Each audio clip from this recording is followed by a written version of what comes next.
जय माता दी दोस्तों, राधे राधे, जय श्री कृष्णा।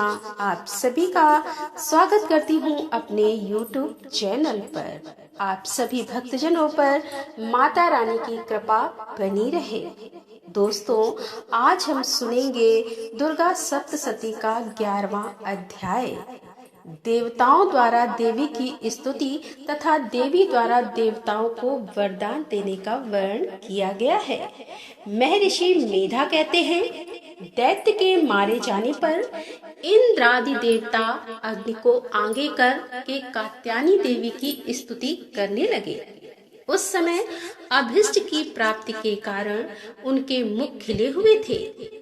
देवताओं ने कहा, हे शरणागतों के दुख दूर करने वाली देवी, तुम प्रसन्न हो। हे संपूर्ण जगत की माता, तुम प्रसन्न हो। विंध्येश्वरी, तुम विश्व की रक्षा करो, क्योंकि तुम इस चर और अचर की ईश्वरी हो।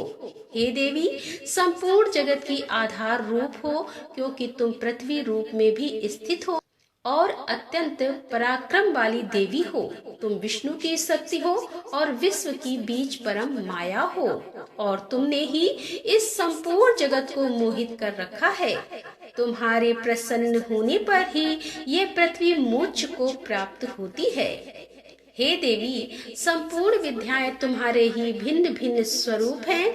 इस जगत में जितनी स्त्रियां हैं, वह सब तुम्हारी ही मूर्तियां हैं। एकमात्र तुमने ही इस जगत को व्याप्त कर रखा है। तुम्हारी स्तुति किस प्रकार हो सकती है, क्योंकि तुम परम बुद्धि रूप हो और संपूर्ण प्राणी रूप स्वर्ग और मुक्ति देने वाली हो। अतः इसी रूप में तुम्हारी स्तुति की गई है। तुम्हारी स्तुति के लिए इससे बढ़कर और क्या युक्तियां हो सकती हैं। संपूर्ण जनों के हृदय में बुद्धि रूप होकर निवास करने वाली, स्वर्ग तथा मोक्ष प्रदान करने वाली हे नारायणी देवी, तुमको नमस्कार है। कला काष्ठा आदि रूप से अवस्थाओं को परिवर्तन की ओर ले जाने वाली तथा प्राणियों का अंत करने वाली नारायणी, तुमको नमस्कार है। हे नारायणी, संपूर्ण मंगलों के मंगल रूप वाली हे शिवे, हे संपूर्ण प्रयोजनों को सिद्ध करने वाली हे शरणागत वत्सला, 3 नेत्रों वाली गौरी, तुमको नमस्कार है। सृष्टि स्थित तथा संहारक की शक्तिभूता सनातनी देवी, गुणों का आधार तथा सर्व सुखमयी नारायणी, तुमको नमस्कार है। हे शरण में आए हुए शरणागतों, दीन दुखियों की रक्षा में तत्पर, संपूर्ण पीड़ाओं को हरने वाली हे नारायणी, तुमको नमस्कार है। हे नारायणी, तुम ब्रह्माणी का रूप धारण करके हंसों से जुड़े हुए विमान पर बैठी हो तथा कुश से अभिमंत्रित जल छिड़कती रहती हो, तुम्हें नमस्कार है। हे महेश्वरी, रूप से त्रिशूल, चंद्रमा और सर्पों को धारण करने वाली हे महावृषभ वाहन वाली नारायणी, तुम्हें नमस्कार है। मोरों तथा मुकुटों से घिरी रहने वाली महाशक्ति को धारण करने वाली हे कौमारी रूप धारणी निष्पाप नारायणी, तुम्हें नमस्कार है।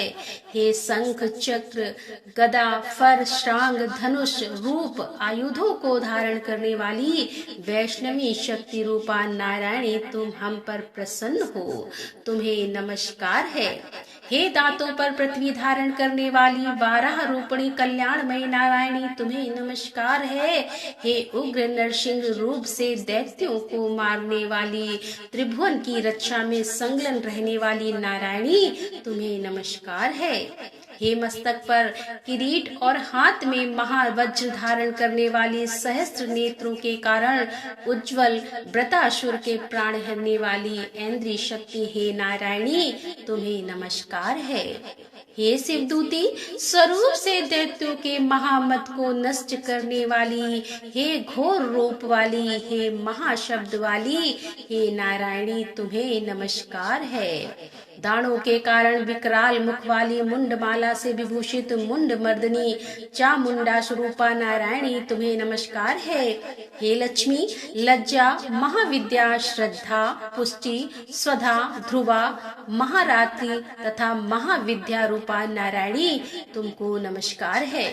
हे मेधा सरस्वती, सर्वोत्कृष्ट ऐश्वर्य रूपिणी पार्वती, महाकाली, नियंता तथा ईश रूपिणी नारायणी तुम्हें नमस्कार है। हे सर्व स्वरूप सर्वेश्वरी, सर्वशक्ति युक्त देवी, हमारी भय से रक्षा करो, तुम्हें नमस्कार है। हे कात्यायनी, तीनों नेत्रों से भूषित यह तेरा सौम्य मुख सब तरह के डरों से हमारी रक्षा करे, तुम्हें नमस्कार है।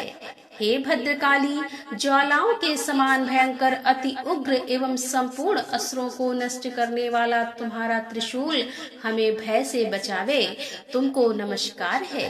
हे देवी, जो अपने शब्द से इस जगत को पूरित कर दैत्यों के तेज को नष्ट करता है, वह आपका घंटा इस प्रकार हमारी रक्षा करे, जैसे कि माता अपने पुत्रों की रक्षा करती है। हे चंडिके, असुरों के रक्त और चर्बी से चर्चित जो आपकी तलवार है, वह हमारा मंगल करे, हम तुमको नमस्कार करते हैं।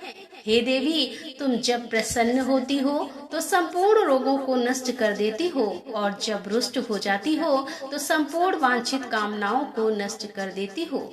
और जो मनुष्य तुम्हारी शरण में जाते हैं, उन पर कभी विपत्ति नहीं आती, बल्कि तुम्हारी शरण में गए हुए मनुष्य दूसरों को आश्रय देने योग्य हो जाते हैं।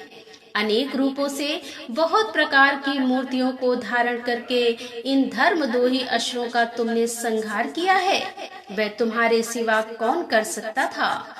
चतुर्दश विद्याएं, 60 शास्त्र और चारों वेद तुम्हारे ही प्रकाश से प्रकाशित हैं, उनमें तुम्हारा ही वर्णन है। और जहाँ राक्षस, विषैले सर्प, शत्रुगण हैं, वहाँ और समुद्र के बीच में भी तुम साथ रहकर इस विश्व की रक्षा करती हो।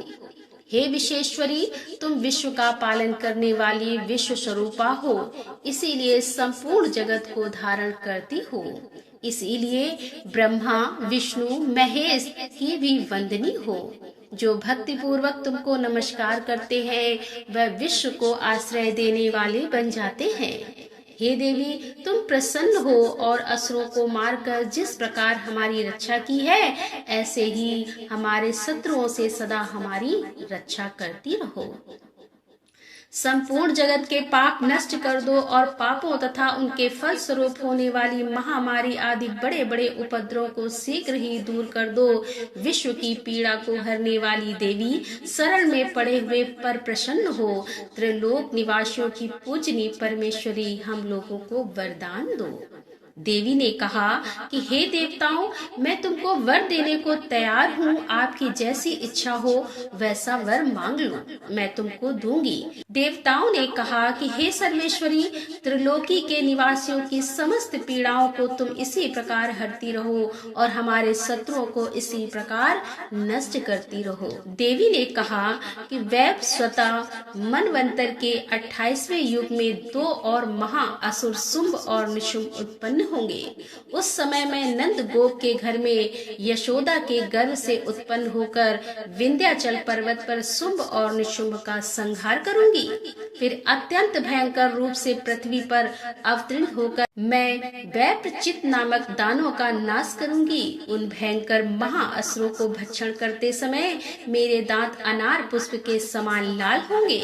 इसके पश्चात स्वर्ग में देवता और पृथ्वी पर मनुष्य मेरी स्तुति करते हुए मुझे रक्त दंतिका कहेंगे। फिर जब 100 वर्षों तक वर्षा न होगी, तो मैं ऋषियों की स्तुति करने पर आयोनिज नाम से प्रकट होंगी और अपने 100 नेत्रों से ऋषियों की ओर देखूंगी। अतः मनुष्य शताक्षी नाम से मेरा कीर्तन करेंगे।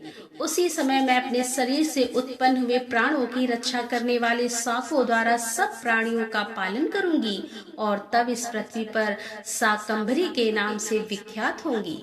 और इसी अवतार में मैं दुर्ग नामक महाअसुर का वध करूंगी और इसमें मैं दुर्गा देवी के नाम से प्रसिद्ध होंगी। इसके पश्चात जब मैं भयानक रूप धारण करके हिमालय निवासी ऋषियों महर्षियों की रक्षा करूंगी, तब भीमा देवी के नाम से मेरी ख्याति होगी। और जब फिर अरुण नामक असुर तीनों लोगों को पीड़ित करेगा, तब मैं असंख्य भ्रमरों का रूप धारण करके उस महादैत्य का वध करूंगी। तब स्वर्ग में देवता और मृत्यु लोक में मनुष्य मेरी स्तुति करते हुए मुझे भ्रामरी नाम से पुकारेंगे।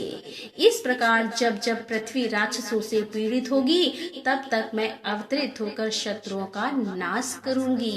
बोलो माता रानी की जय। तो यहाँ पर दुर्गा सप्तशती का 11वां अध्याय का समापन करते हुए इसके आगे के पाठ के साथ हम आपके सामने फिर उपस्थित होंगे। तब तक के लिए हर हर महादेव, जय भोलेनाथ की जय माता दी।